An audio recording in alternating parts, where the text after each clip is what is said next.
Get that stuff out of kids' movies, shows, whatever it is. Hi guys. This is pretty much Phoenix.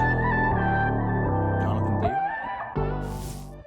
Daily. Elio.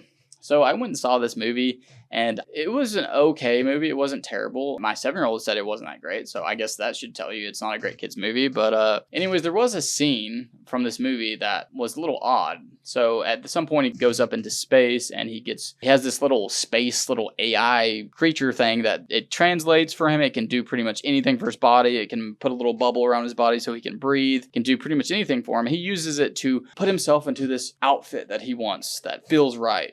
And he puts on like this cape and these weird boots and stuff, and it's a little odd. I thought it was funny, kind of funny looking whenever they did it in the movie, but I didn't think anything of it. And then I was listening to a podcast, and apparently the original director of Elio is a big LGBT activist, total queer activist is how they describe themselves.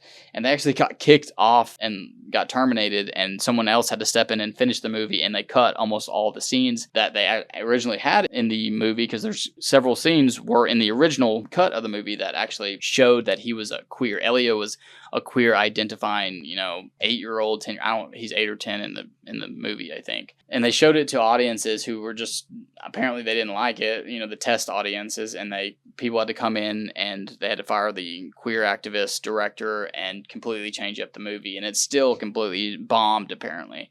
But now it makes sense. When I was looking back, I was like, oh, that scene makes sense where he wears the weird little cape and little boots thing that he put on. And now it makes sense because they had cut all the scenes that would have made sense for, because he comes out as, being queer, which that's what everyone wants in their movie when they're watching it with their 7-year-old, is explaining to their 7-year-old what this other 7 or 8-year-old is saying when they say they're coming out as being queer, because that's something they should know at the time at 7 years old. But get that stuff out of kids' movies, shows, whatever it is. They're trying to brainwash your kids, and it's gross. It's disgusting. So, Elio, I would have given you like a B-, but I'm going to have to give you a D-, F. That's a fail in my book. So, For the latest in case updates, legal tips, news, and politics, make sure to like us on Facebook, follow us on Instagram and our other socials, and above all, subscribe on YouTube to get your dose of excellence on a daily basis.